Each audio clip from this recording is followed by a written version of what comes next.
Before start the lesson today, we pray together. Please start with the prayer.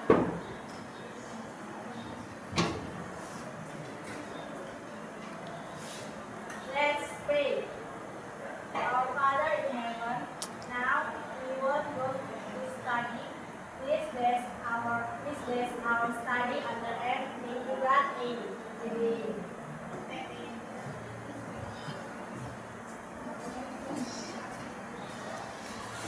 Okay, next I want to absent today. How many people absent today, Madeline? 2 people not come, Diana and Danis. Diana and Diana. Before start the lesson today, you can check under your table. Kamu dapat ngecek di bawah mejamu. If you find the trash in the bin, jika kamu menemukan sampah, kamu dapat membuangnya ke tempat sampah.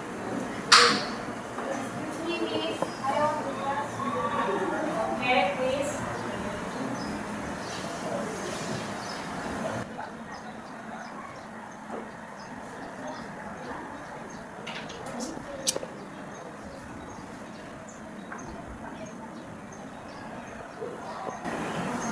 Okay, next you tidy up your uniform and you open your book.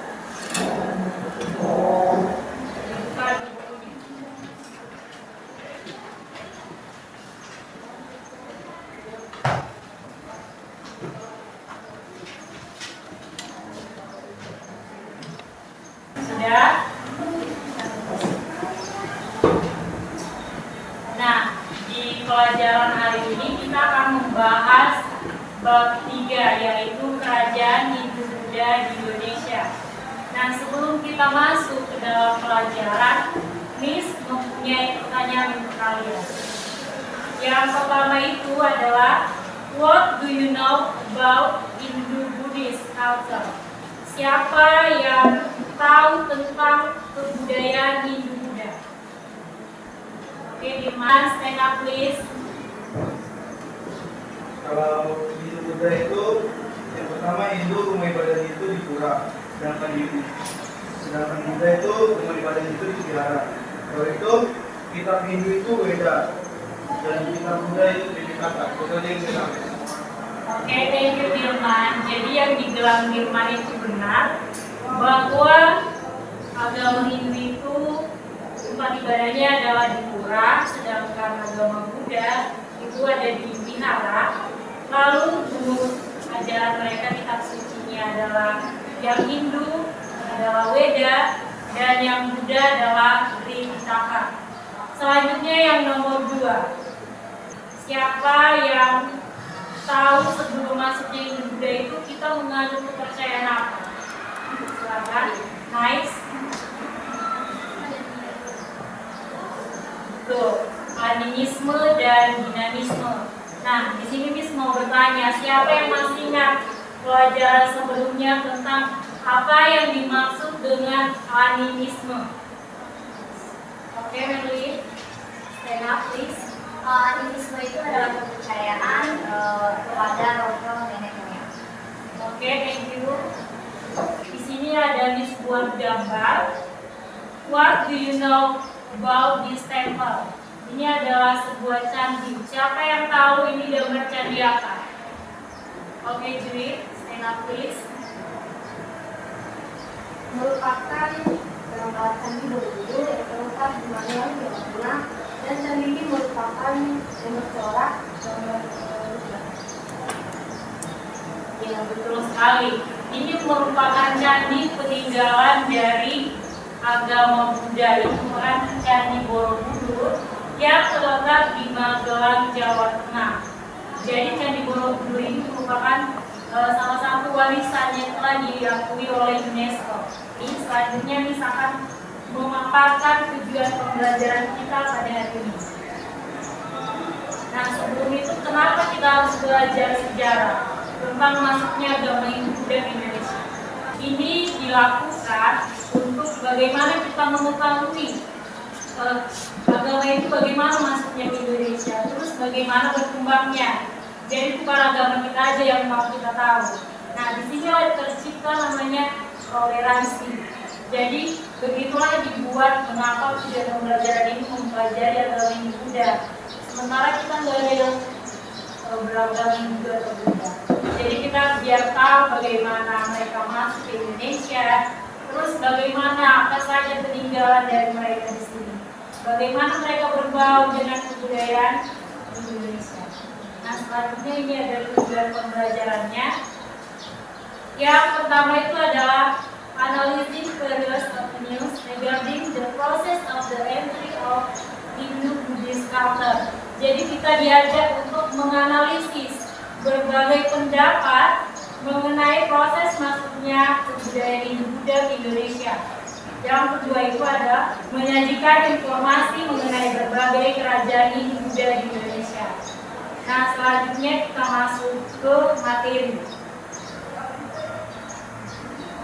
Nah, yang pertama itu proses masuk dan berkembangnya kebudayaan Hindu Buddha.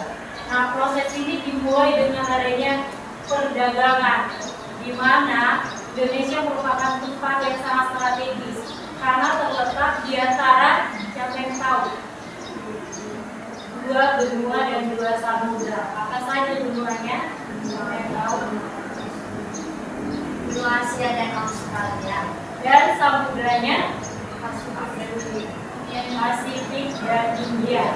Jadi itulah merupakan jalur-jalur yang dilakukan oleh para pedagang. Nah, kenapa India itu bisa sampai di Indonesia? Mereka butuh yang namanya rupa-rupa, butuh bahan-bahan yang mereka kurang di negaranya. Jadi mereka mencari di negara yang memang berlimpah dan terdapat di Indonesia. Siapa yang masih ingat dua komoditas yang sangat diincar? Itu komoditas satu baru dan kayu.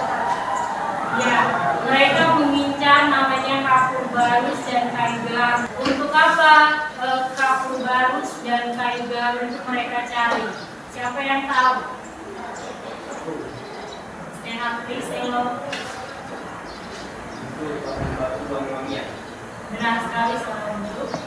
Jadi mereka membutuhkan itu untuk bahan baku wangi-wangian.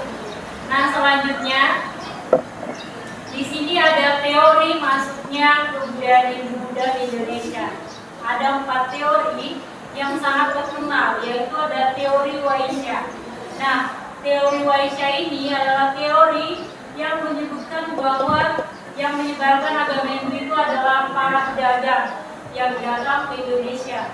Kemudian ada yang kedua, yaitu teori Ksatria, yang menyebutkan bahwa para kesatria lah yang datang ke Indonesia. Kenapa mereka datang ke Indonesia, Miss? Karena di negara India itu dulunya ada perang, sehingga mereka yang kalah atau yang tidak sanggup akhirnya melarikan diri, dan mereka datanglah ke Indonesia. Yang ketiga ada kaum Brahmana, yaitu para pendeta. Jadi mereka menyebarkan agama Hindu dari para pendeta yang datang ke Indonesia. Terus yang keempat ada teori arus balik, yaitu para Brahmana ini sudah datang ke Indonesia, lalu mereka mengajarkan dulu ke masyarakat Indonesia. Setelah sudah tertarik, mereka akhirnya mendalaminya ke India langsung dan belajar di sana langsung. Kemudian setelah kembali lagi ke Indonesia, mereka akhirnya menyebarluaskan ke rakyat-rakyat di Indonesia. Nah, selanjutnya apa saja perbedaan dari kebudayaan Hindu Buddha? Yang pertama itu adalah sistem kasta. Di Hindu itu ada namanya sistem kasta yang terdiri dari kasta Brahmana, Ksatria, Waisya, dan Sudra. Kemudian di agama Buddha itu tidak ada, jadi setara. Kemudian dari konsep ketuhanan di agama Hindu itu menganut Trimurti, dewa, 3 dewa. Jadi mereka menganut politeisme. Kemudian kalau di Buddha mereka tidak menganut itu, mereka hanya mengikuti ajaran Buddha Gautama. Selanjutnya untuk kitab suci dan ajarannya, mereka berpedoman pada kitab Weda yang agama Hindu, terus yang agama Buddha itu ke Tripitaka. Lalu untuk tempat ibadahnya yaitu di Pura, dan Buddha di Vihara. Selanjutnya untuk arsitektur peninggalan yang terbesarnya yaitu di agama Hindu adalah Candi Prambanan dan di agama Buddha adalah Candi Borobudur. Nah, selanjutnya pembagian kasta pada Buddha Hindu. Nah, kalau yang pertama itu adalah kasta Brahmana, itu merupakan kasta tertinggi yang terdiri dari para pendeta, cendekiawan. Kemudian yang kedua yaitu adalah kasta ksatria. Di sini golongannya adalah raja, bangsawan, dan juga prajurit. Yang ketiga kasta waisya, yaitu ada pedagang dan juga petani. Dan yang keempat ada kasta sudra, yaitu pekerja atau pelayan. Selanjutnya kita akan bahas tentang kerajaan yang pertama dan kerajaan yang kedua di Pulau Kalimantan. Yang pertama adalah kerajaan Kutai. Nah, kerajaan Kutai ini merupakan kerajaan pertama di Indonesia yang terletak di Kalimantan dekat dengan Sungai Mahakam. Jadi raja yang memerintah itu yang pertama adalah Kedungga, kemudian diteruskan lagi ke Aswawarman, diteruskan lagi ke Mulawarman. Kemudian Raja Mulawarman inilah raja yang paling besar karena pada saat itu Kutai ini mencapai kejayaan pada masa pemerintahan Mulawarman. Setelah itu bagaimana kehidupan ekonomi mereka nih? Nah, mereka melakukan pertanian, kemudian perdagangan dan juga peternakan. Dan selanjutnya kehidupan sosialnya itu menganut agama Buddha, menganut agama Hindu dan kasta. Selanjutnya peninggalan dari kerajaan Kutai itu yaitu prasasti Kupang, di mana prasastinya ini berisi tentang informasi tentang silsilah raja, kemudian bagaimana Raja Mulawarman memerintah, kemudian bagaimana ia mengadakan kurban emas dan 20.000 ekor sapi atau lembu untuk para Brahmana. Selanjutnya bagaimana masyarakat Kutai menganut agama Hindu. Ini akan menayangkan dua video. Yang pertama itu tentang masuknya pengaruh Hindu Buddha dan yang kedua tentang kerajaan Kutai. Yo guys, jumpa lagi di Historik Indonesia. Pada episode kali ini kita bakalan membahas mengenai proses masuknya agama Hindu dan Buddha ke Indonesia. Bagaimanakah agama Hindu dan Buddha bisa masuk dan menyebar di Indonesia? Untuk menjawab pertanyaan tersebut, kurang lebih ada 4 teori yang dapat menjelaskannya guys. Teori-teori tersebut adalah teori Brahmana, teori Ksatria, teori Waisya, dan teori arus balik. Sebenarnya ada satu teori lagi, yaitu teori Sudra yang dikemukakan oleh Van Weber. Namun, teori ini terbilang lemah dan tidak sekuat 4 teori lainnya. Oke guys, langsung saja. Teori pertama, teori Waisya. Teori yang dikemukakan oleh N.J. Krom ini menyebutkan bahwa golongan Waisya atau pedaganglah yang berperan aktif menyebarkan agama Hindu dan Buddha di Indonesia. Hubungan dagang antara India dan Indonesia sudah berlangsung sejak abad 1 Masehi. Kepulauan Indonesia merupakan jalur laut perdagangan dari Tiongkok menuju Timur Tengah ataupun sebaliknya. Pada mulanya, para pedagang India berlayar untuk berdagang. Pada masa itu, jalur perdagangan hanya ditempuh melalui jalur laut, dan mereka menggunakan kapal layar untuk menuju destinasi perdagangan. Hal ini menyebabkan mereka bergantung pada musim angin dan kondisi alam. Bila musim angin tidak memungkinkan, maka mereka akan menetap lebih lama dan menunggu musim yang baik. Sembari menunggu angin laut yang membantu pelayaran menuju kampung halamannya di India, para pedagang India pun singgah beberapa bulan di Indonesia. Interaksi yang cukup lama antara pedagang India dan penduduk pribumi secara tidak langsung turut mempengaruhi sistem kepercayaan masyarakat kita yang masih memegang kepercayaan animisme dan dinamisme. Para pedagang tersebut memperkenalkan agama Hindu maupun Buddha ke masyarakat pribumi. Para pedagang tersebut juga banyak yang melakukan perkawinan dengan penduduk pribumi. Dan melalui perkawinan tersebut, mereka memperkenalkan kebudayaan India yang kental dengan agama Hindu. Meskipun teori ini cukup kuat, namun juga ada beberapa sanggahannya guys. Yang pertama adalah golongan Waisya ini tidak dapat menguasai bahasa Sanskerta dan huruf Pallawa, di mana bahasa dan huruf tersebut digunakan pada kitab Weda. Kitab Weda hanya mampu dibaca oleh golongan Brahmana. Sanggahan kedua mengenai pusat-pusat kebudayaan berupa kerajaan Hindu, khususnya yang ada di Pulau Jawa. Jika disebarkan oleh para pedagang, maka seharusnya pusat kebudayaan Hindu dan Buddha ada di pesisir. Namun, fakta menunjukkan kerajaan Hindu letaknya di pedalaman Pulau Jawa. Teori Brahmana. Teori ini dikemukakan oleh J.C. van Leur. Menurut sejarawan Belanda ini, masuknya agama Hindu dan Buddha disebarkan oleh golongan Brahmana atau pemuka agama. Menurut van Leur, para Brahmana datang dari India ke Indonesia atas undangan pemimpin suku dalam rangka melegitimasi atau meresmikan diri mereka sehingga setaraf dengan raja-raja di India. Sebelum masuknya agama Hindu dan Buddha ke Indonesia, sistem kemasyarakatan bangsa kita masih memegang sistem adat di mana kepala suku adalah pemimpin masyarakat, guys. Jika ditelusuri dari kerajaan Hindu pertama di Nusantara yaitu Kerajaan Kutai, maka agama Hindu disebarkan sekitar abad 4 Masehi. Pendasar teori ini yaitu pengamatan terhadap peninggalan kerajaan-kerajaan di Indonesia, khususnya prasasti yang tertulis, di mana huruf Pallawa terukir dalam prasasti dan berbahasa Sanskerta. Brahmana adalah satu-satunya golongan yang mampu menguasai bahasa Sanskerta dan huruf Pallawa. Teori ini juga memiliki sanggahan, guys. Meskipun hanya Brahmana saja yang bisa membaca kitab Weda, namun, terdapat pantangan di mana para Brahmana pantang untuk menyeberangi lautan. Untuk mencapai Indonesia, pastinya harus menyeberangi lautan ya guys. Teori Kesatria. Teori ini didukung oleh Frederick David Canbos, Ramesh Chandra Majumdar, dan J.L. Mons. Menurut teori ini, golongan kesatria atau bangsawanlah yang menyebarkan agama Hindu dan Buddha di Indonesia. Teori ini mengacu pada konflik antar kerajaan di India pada masa lampau. Peperangan yang terjadi di antara kerajaan-kerajaan tersebut menimbulkan pihak yang menang ataupun kalah. Raja dan prajurit yang kalah biasanya terusir dari wilayah kerajaannya, dan kemudian mereka menjauh dari wilayah sengketa. Golongan kesatria tersebut diduga mendirikan koloni baru di Asia Tenggara hingga ke Indonesia.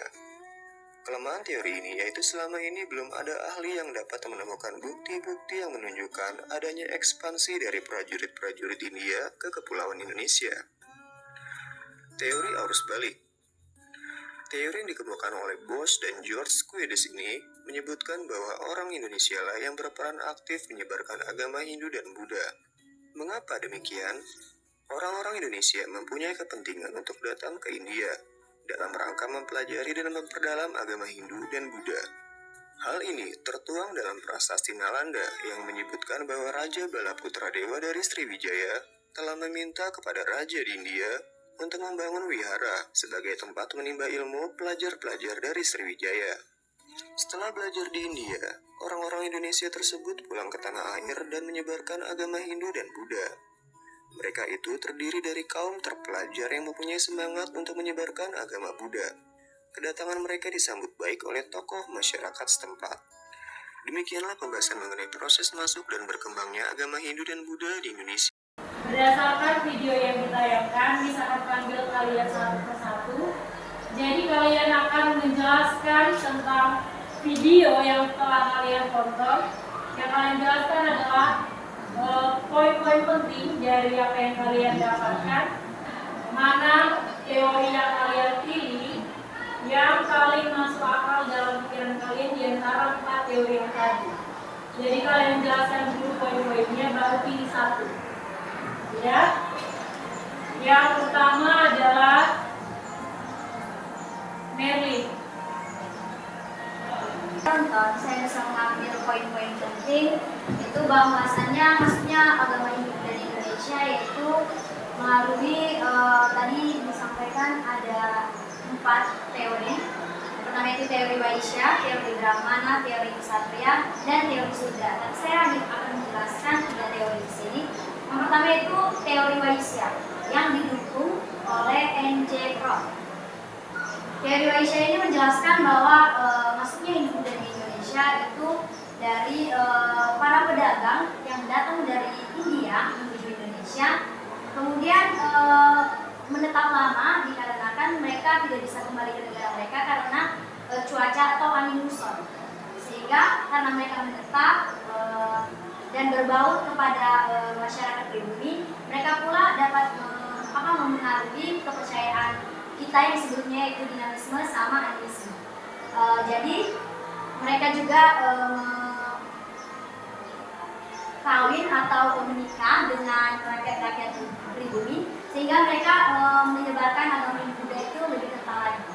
Yang kedua yaitu menurut teori Brahmana yang didukung oleh J.C. Fowler, yaitu di mana masuknya Hindu Buddha di Indonesia itu disebarkan oleh kaum Brahmana atau pendeta, yaitu pendeta-pendeta yang dari India yang mendapatkan undangan untuk memimpin suatu upacara adat di Indonesia sehingga mereka menyebarkan agama itu secara langsung. Yang ketiga yaitu teori Ksatria yang didukung oleh R.C. Majumdar dan J.L. Moyes. Teori Ksatria ini yaitu yang menjelaskan masuknya Hindu Buddha di Indonesia itu dimulai dari para ksatria atau prajurit India yang mengalami keruntuhan atau gagal dalam peperangan di negaranya sendiri yaitu India, kemudian melarikan diri ke Indonesia dan menetap dan mendirikan kerajaannya sendiri serta menyebarkan kebudayaan Buddha. Tangan dulu buat sekali. Selanjutnya nomor 2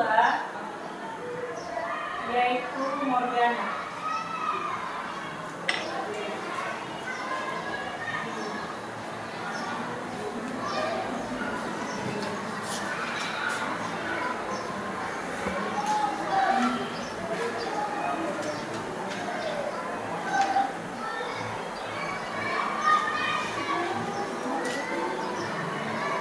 Dapat saya sebutkan dari tadi adalah teori Waisya adalah teori yang menjelaskan pedang-pedang India yang datang ke Indonesia dan menetap lama di Indonesia sehingga terjadi pernikahan pada wanita-wanita pribumi sehingga memiliki keturunan agama Hindu Buddha. Yang kedua, teori Ksatria. Teori Ksatria menjelaskan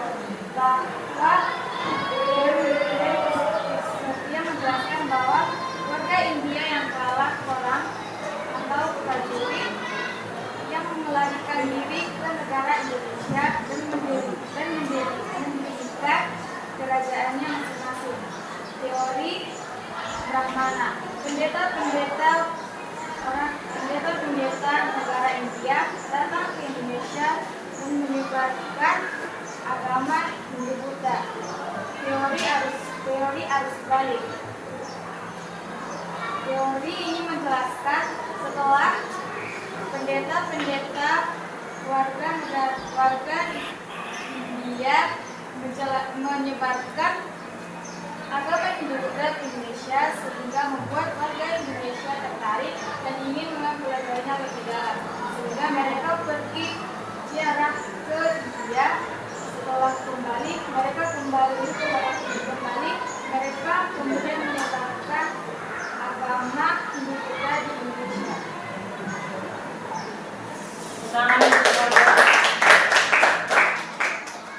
Selanjutnya Gabriel.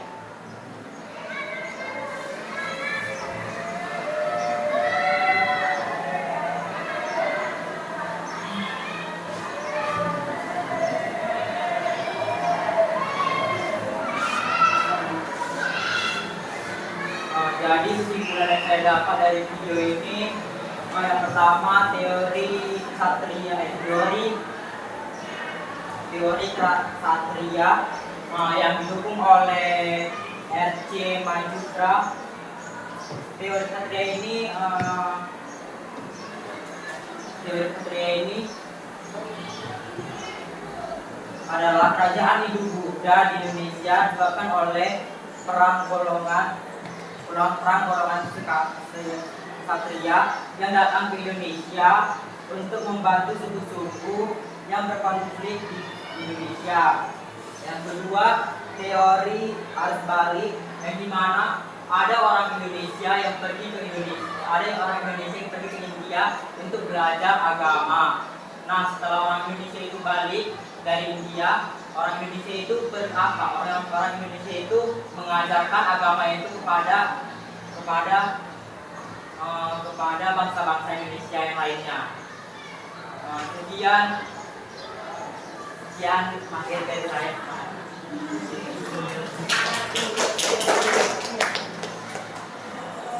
Selanjutnya Mitra.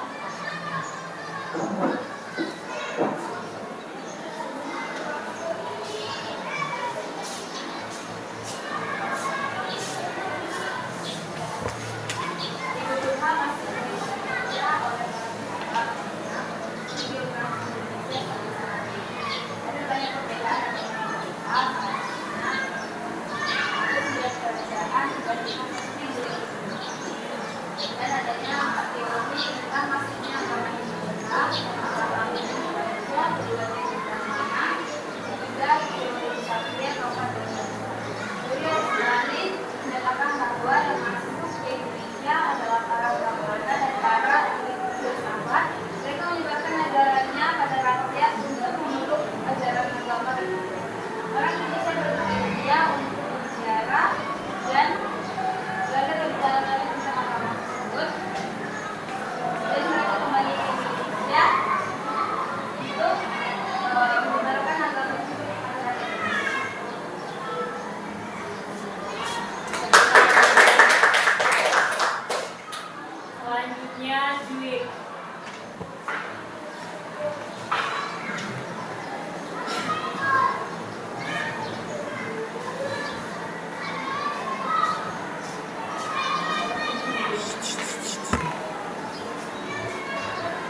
Adapun proses masuknya individu ke Indonesia ada teori. Yang pertama itu teori Indonesia, yang dimana teori ini didukung oleh Engels.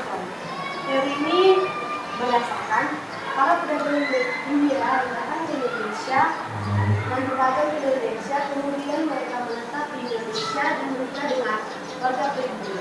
Yang kedua adalah teori kesatria, di mana teori ini berasal dari para kesatria yang datang ke Indonesia untuk menyebarkan agama Hindu-Buddha. Dan yang terakhir adalah teori Brahmana. Teori Brahmana yaitu di mana para pendeta atau Brahmana yang berasal dari India yang diundang oleh kepala adat yang ada di Indonesia untuk melakukan upacara keadatan.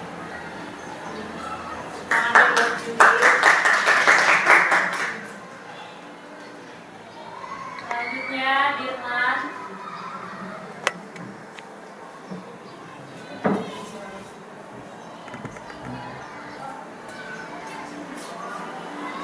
Yang saya dapat dari video tadi yaitu maksudnya agama Hindu-Buddha dan kebudayaan Hindu-Buddha ke Indonesia terjadi sekitar abad ke-1 Masehi melalui hubungan antara India dan Nusantara. Proses ini tidak terjadi secara langsung, melainkan melalui berbagai jalur seperti perdagangan, pendidikan, dan interaksi kebudayaan. Lalu itu teori maksudnya kebudayaan Hindu-Buddha. Yang pertama, teori Brahmana. Teori Brahmana itu dibawa oleh kaum Brahmana atau pendeta, di mana para pendeta datang dari India ke Indonesia. Yang kedua, teori kesatria. Teori kesatria dibawa oleh para bangsawan atau prajurit India yang datang ke Indonesia. Teori ini kesatria India kala di tempatnya, lalu mereka merantau ke Indonesia untuk menyebarkan ajaran-ajarannya. Yang ketiga, teori Waisa. Teori Waisa ini dibawa oleh para pedagang India yang berdagang ke Nusantara. Yang keempat, teori Sudra. Teori Sudra ini dibawa oleh rakyat biasa atau kelas bawah dari India yang merantau. Yang kelima, teori arus balik. Teori arus balik ini orang Indonesia pergi ke India, belajar agama, lalu kembali menyebarkannya ke Indonesia.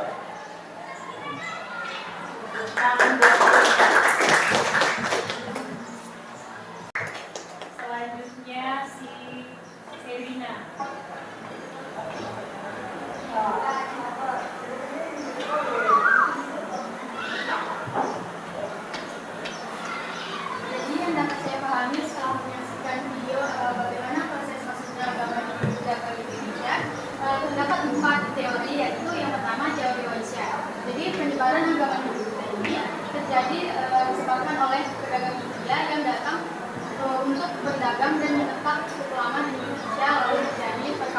kepada perempuan pribumi, lalu mereka mempunyai anak yang memiliki agama Hindu. Terus teori yang kedua itu teori Brahmana. Jadi penyebaran agama Hindu dalam Indonesia ini disebabkan oleh orang-orang Brahmana. Teori ini disebarkan sekitar pada abad keempat Masehi. Terus yang teori yang ketiga itu adalah teori Ksatria. Jadi penyebaran agama Hindu Buddha ke Indonesia ini disebabkan oleh peranan kaum Ksatria atau para prajurit India yang gagal dan memilih untuk menetap di Indonesia dan menyebarkan ajaran agama Hindu Buddha kepada masyarakat. Terus yang terakhir ada teori arus balik.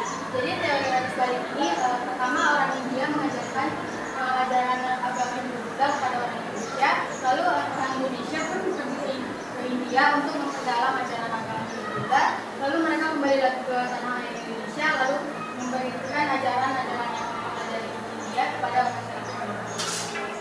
Terima kasih tepuk tangan buat Dewi. Yang terakhir, nice.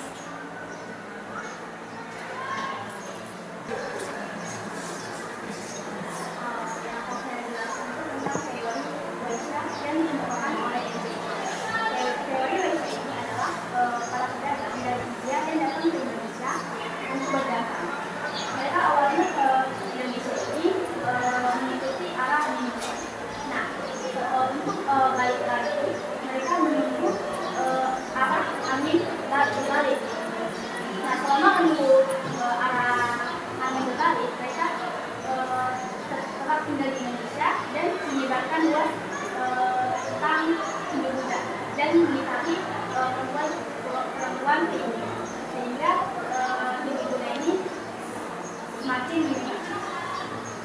Tangan buat Nani. Oke, selanjutnya di sini misalkan membuat teka-teki silang sejarah yang berkaitan dengan materi kita pada hari ini. Jadi nanti ketika Miss sudah membacakan soalnya, siapa yang tahu dia tunjuk tangan, baru kalau banyak pilihannya Miss akan pilih siapa yang paling cepat.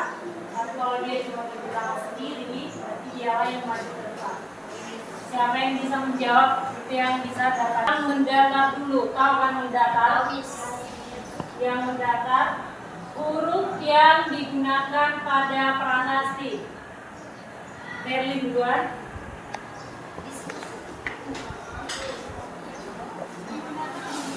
Mendatar.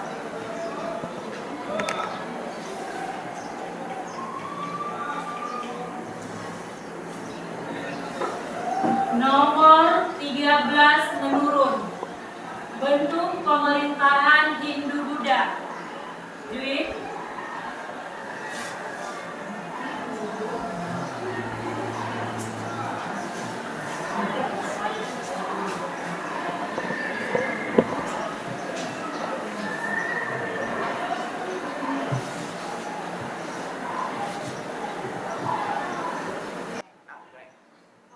Next, nomor 2 menurun. Negara asal kebudayaan Hindu Buddha. Firman, maju.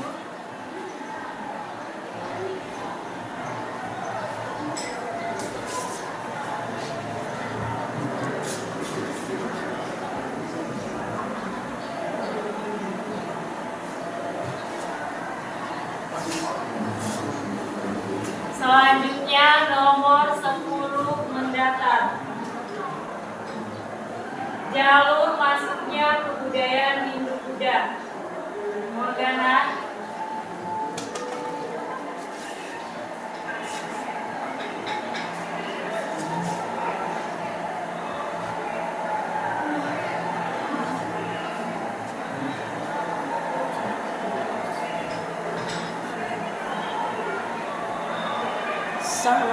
Oke, selanjutnya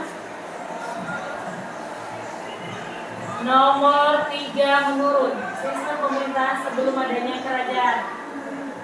Mitra.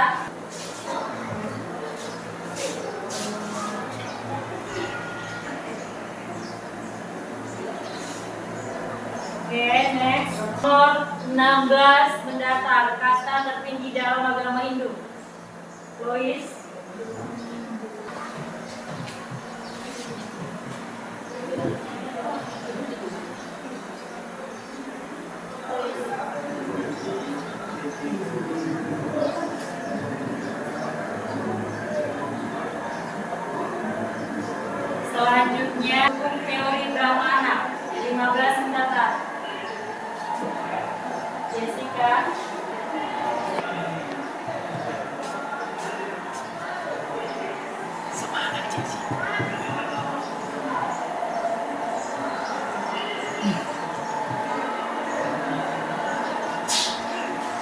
Digunakan dalam prasasti. Gabriel.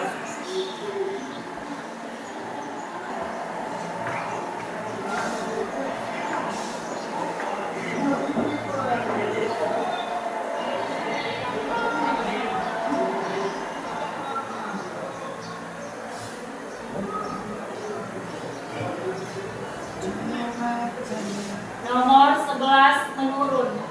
Kepercayaan di Indonesia sebelum masuknya agama. Cenyet.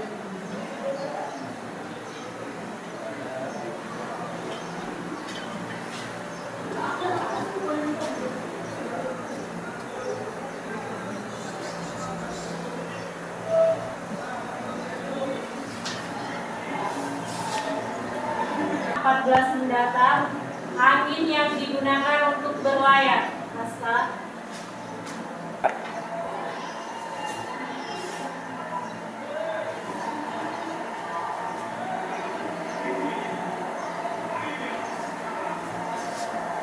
Selanjutnya oleh pedagang.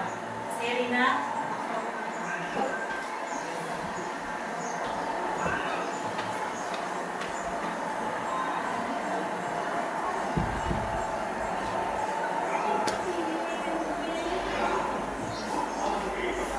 Selanjutnya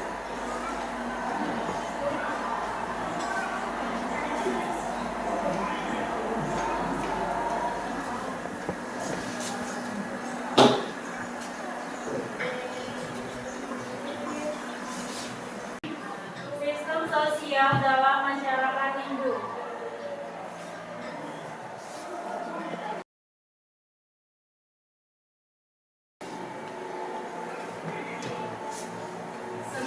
Menurut kasta tertinggi pada masyarakat Hindu.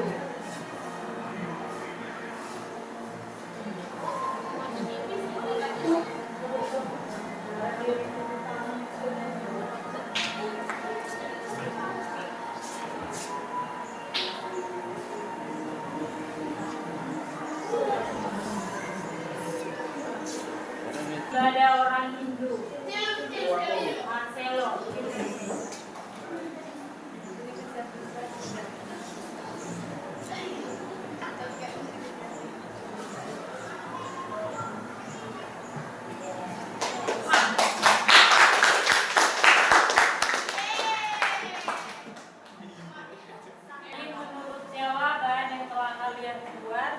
Semuanya benar. Nah, selanjutnya di sini Miss akan menyajikan refleksi untuk kalian bagaimana pengetahuan kalian tentang materi hari ini. Jadi akan Miss bacakan. Yang pertama itu adalah aku datang dari negeri jauh yang disebut India, dibawa oleh para pedagang yang berlayar melintasi lautan. Dalam ajaranku terdapat banyak dewa yang dihormati, seperti Brahmana, Wisnu, dan Siwa. Aku juga mengenal sistem kasta yang membagi masyarakat ke dalam beberapa golongan. Ajaranku berkembang pesat di kalangan raja dan bangsawan di Nusantara. Siapakah aku? Jawabannya buat di buku latihan.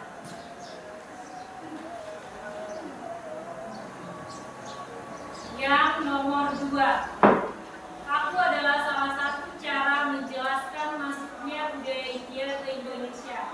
Aku mengatakan bahwa para pedaganglah yang berperan penting dalam menyebarkan agama dan budaya tersebut. Mereka datang untuk berdagang lalu berinteraksi dengan masyarakat lokal. Dari situlah ajaran baru mulai dikenal. Siapakah aku? Nomor 3, aku adalah bahasa kuno dari India yang banyak digunakan dalam prasasti awal di Indonesia. Bahasa ini dianggap sebagai bahasa resmi dan digunakan dalam upacara keagamaan serta penulisan sejarah. Siapakah aku? Sudah? Yang di buku latihan itu untuk ditumpul, yang 2 lagi maju ke depan ya.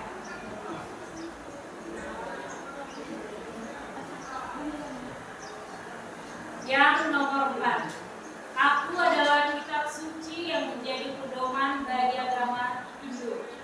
Isiku mengandung ajaran tentang kehidupan, upacara dan hubungan manusia dengan dewa. Siapakah aku? Dari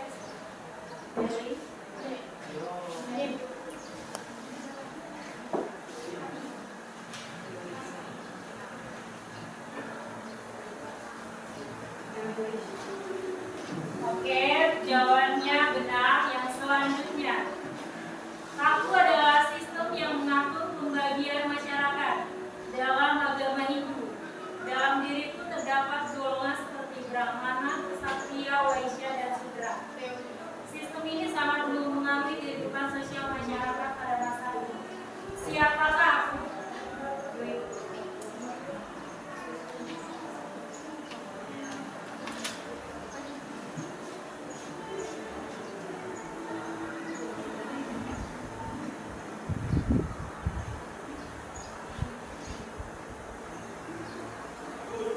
Jadi, untuk kesimpulan dari materi kita pada hari ini, bahwa terdapat 4 teori yang sangat terkenal, yaitu teori masuknya Hindu-Buddha ke Indonesia. Yang pertama itu ada teori Waisya dari para pedagang, kemudian teori Ksatria yang dibawa oleh para prajurit, yang ketiga ada teori Brahmana yang dibawa oleh kaum para pendeta, dan yang keempat ada teori arus balik, di mana bangsa Indonesia sendiri yang pergi ke India, kemudian datang ke Indonesia dan mengajarkan agama tersebut. Kemudian dari segi perbedaan yang paling menonjol dari agama Hindu dan Buddha, yaitu agama Hindu itu menganut sistem kasta. Yang paling tinggi adalah kasta Brahmana, kemudian kasta Ksatria, Waisya, dan kasta Sudra. Sementara untuk agama Buddha itu tidak menganut kasta. Kemudian dari ajaran kitab sucinya mereka dari agama Hindu itu kitabnya adalah kitab Weda.